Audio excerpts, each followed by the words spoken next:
matoza twakoze muri ayo makambi y'impunzi byaragaragaye ko impunzi zirenga 5 zanyurujwe mu mezi atarenga 2 mu kuvuga mu kwezi kwa 3 no kwa 4.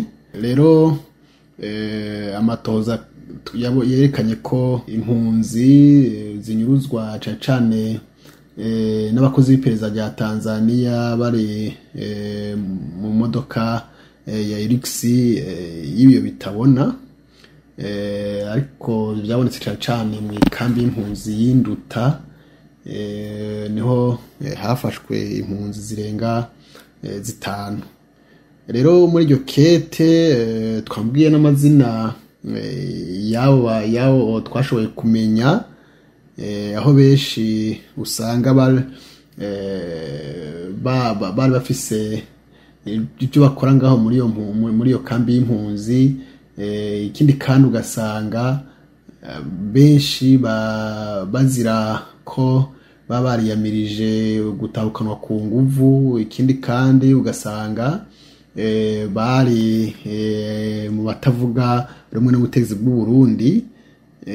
Rero twibukije ko imiryango yabo gushika n'ubu atamakuru n'amakeyi ifise ko batagize kugira ngo bagerageze kubaza leta ya Tanzania, gushika n'uyu munsi nta kintu kimwe bamarira, baba polisi yaba HCR muri Tanzania yaba na leta nta na kimwe bariko baramarira izo mpunzi, bariko baramarira iyo miryango ababo banyurujwe.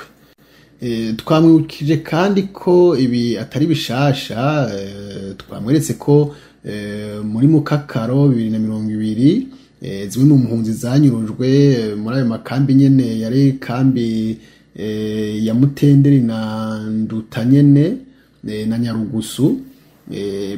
Indwi mu mpunzi zanyurujwe zabonetse ziri mu Burundi, zipfungiwe mu mabohero atandukanye mu Burundi, aho byagaragaye ko bakorewe ihohoterwa rikabije. Urumva rero nico gituma twashoboye kumwandikira, kubera ntako tutari twagerageje ngo turabe ko leta ya Tanzania ico yokora.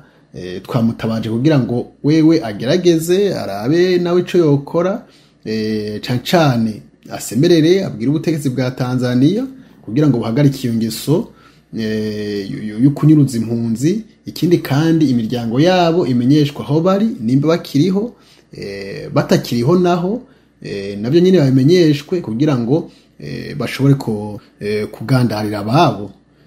Ikindi twamubwiye no gusaba ko yobwira Tanzania n'ubundi igahagarika ku karenganyo, niba koko hari ico impunzi iba yagirizwa ihanwe ku mugaragaro hakurikijwe amategeko agenga izo mpunzi. Ikindi twateye akamo ishami mpuzamakungu ry'agateka muntu kutaguma ryica amatwi mu gihe hari ibibazo bimeze gutya, mu gihe abarundi bariko baranyuruzwa mu rwego rumeze gutya mu gihugu ca Tanzania aho bahungiye.